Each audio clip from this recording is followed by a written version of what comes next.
logo que assumi a presidência do Senado Federal, em visita ao ministro Ricardo Lewandowski, uma visita de cortesia, o ministro Ricardo Lewandowski me pontuou, tendo sido presidente num processo de impeachment recente no país, uma série de lacunas de procedimento da lei de impeachment, e aí sugerimos, nós dois naquele momento, nessa reunião, por que não a discussão no âmbito de uma comissão de juristas que pudesse fazer a modernização desse projeto.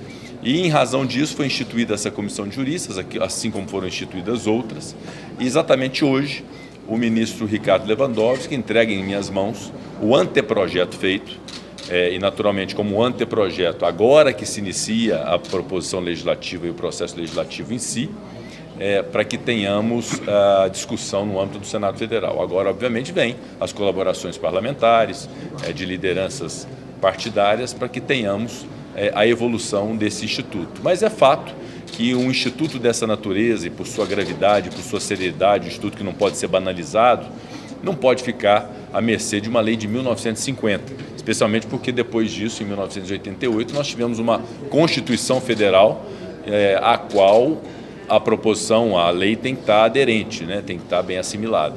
Então essa é a razão de ser da visita do ministro Ricardo Lewandowski, me deixa muito honrado, um anteprojeto muito robusto, que nós vamos dar um andamento com proposição legislativa, ouvir todas as sugestões dos parlamentares e na próxima legislatura certamente será um dos temas, juntamente com outros tantos, que serão debatidos no âmbito do Senado Federal. Então, agradecer muito o ministro Ricardo Lewandowski e o senhor, naturalmente, pode se pronunciar. Muito obrigado. Bem, tive a honra de entregar hoje, nesta tarde, o anteprojeto da atualização da lei do impeachment. Nós fomos prestigiados pelo eminente presidente do Senado Federal, o senador Rodrigo Pacheco, com essa incumbência, e nós, no prazo, entregamos este anteprojeto. Na verdade, o que nós buscamos fazer, e era preciso fazer, foi justamente atualizar a lei que data de 1950, a Lei 1079, que foi publicada sob a égide da Constituição de 1946, adaptá-la aos ditames, às regras, às normas, aos princípios da Constituição de 1988, da Constituição Cidadã, conforme a ela se referia o saudoso deputado Ulisses Guimarães.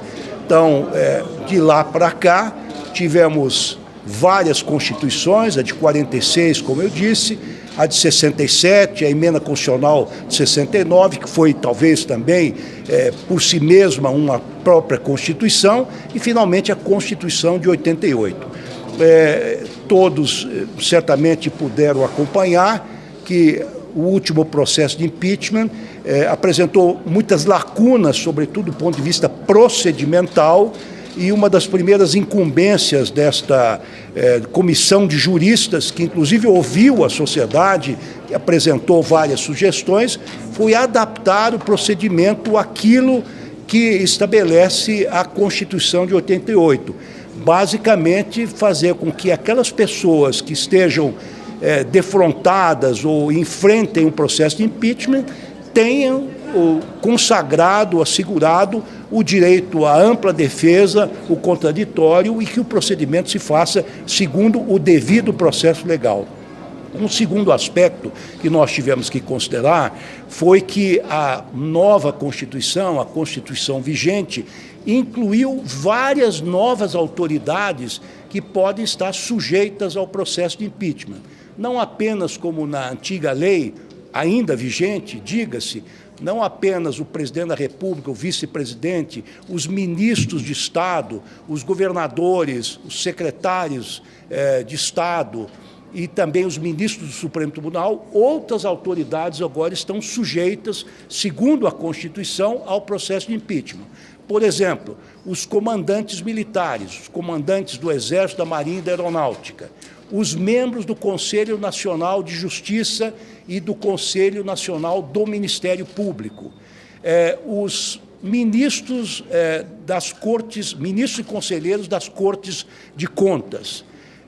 E não só isto, na verdade, todos os magistrados brasileiros, todos os juízes brasileiros, todos os membros do Ministério Público estão hoje sujeitos ao processo de impeachment, tal como também agora o advogado-geral da União. Então foi preciso, senhor presidente, Vossa Excelência ficou agora ciente disso, criar tipos penais específicos para estas autoridades que agora foram incluídas pela Constituição, mas que não estão contempladas na atual Lei 1079. Então, esse é um aspecto também. Criamos também outros mecanismos para que o procedimento de impeachment possa eventualmente ser agilizado, sem que haja quebra justamente do devido processo legal, da ampla defesa e do contraditório, uma série de mecanismos de freios e contrapesos, inclusive e outros mecanismos também, para que esse procedimento importante não seja banalizado. Então, essa contribuição que buscamos dar, e acredito que cumprimos nossa missão. Claro, são apenas sugestões e certamente os parlamentares que representam a soberania popular irão se debruçar sobre essas sugestões e, eventualmente, apresentar um projeto de lei que contemple, quem sabe, algumas destas propostas.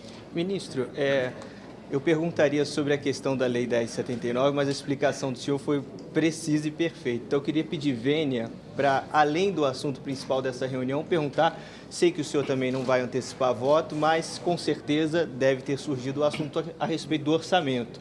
Sei que o Congresso Nacional aprovou agora essa resolução. Como isso influencia, de certa forma, e se isso influencia no voto de amanhã, na decisão de amanhã, e como de segunda-feira, perdão, e como é que os senhores entendem também essa decisão do Congresso Nacional? Bem, eu tive a oportunidade de dizer, no apagar da... senhor responder só um pouco mais. Obrigado. Eu tive a oportunidade de dizer, no apagar das luzes da sessão de ontem, de que o ofício que o senhor presidente do Senado Federal, o senador Rodrigo Pacheco, enviou ao Supremo Tribunal Federal, e mais do que isso, a todos os gabinetes que integram a Suprema Corte, a todos os ministros, com isso ele inaugurou um salutar diálogo institucional.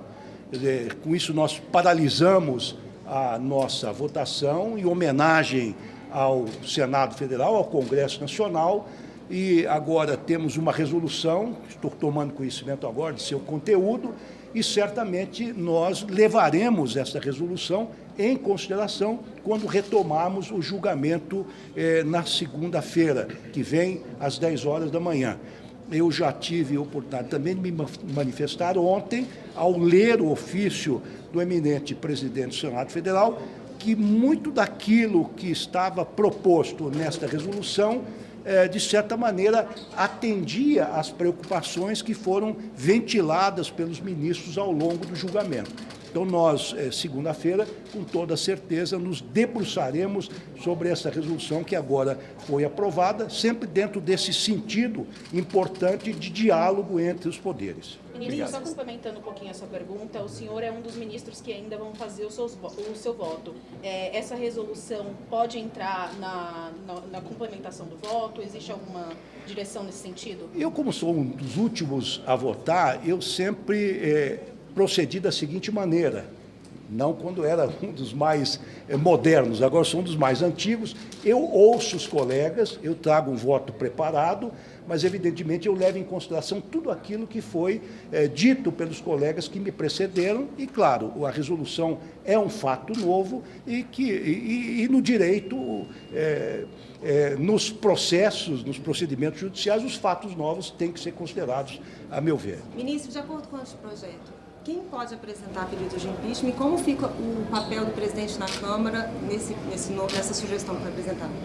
Bem, a comissão entendeu que hoje, por exemplo, um presidente da República, seja ele quem for, é eleito pela ampliação do eleitorado brasileiro, seguramente com mais de 60 milhões de votos.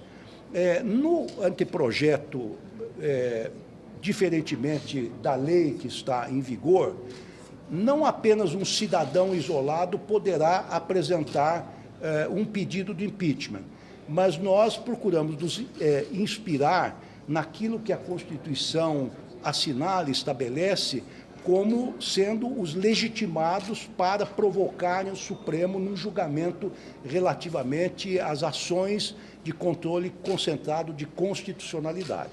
Então, nós previmos duas hipóteses. Uma primeira é que os partidos políticos, entidades de âmbito nacional, inclusive sindicatos, as mesas da Câmara e do Senado, possam, eventualmente, iniciar o processo de impeachment ou apresentar uma denúncia ao Congresso Nacional ou à Casa Legislativa correspondente.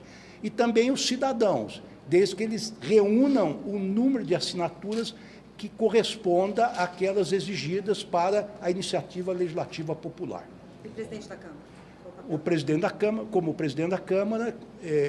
Não, bom... Continua como é hoje? Não, eles terão um prazo para se manifestar e, com relação à manifestação, que pode ser no sentido de continuar o procedimento ou de arquivar o procedimento, ou no silêncio, se considerar um arquivamento tácito, contra essas decisões haverá recurso ao colegiado. Muito obrigado. Obrigado. Obrigado. Obrigado.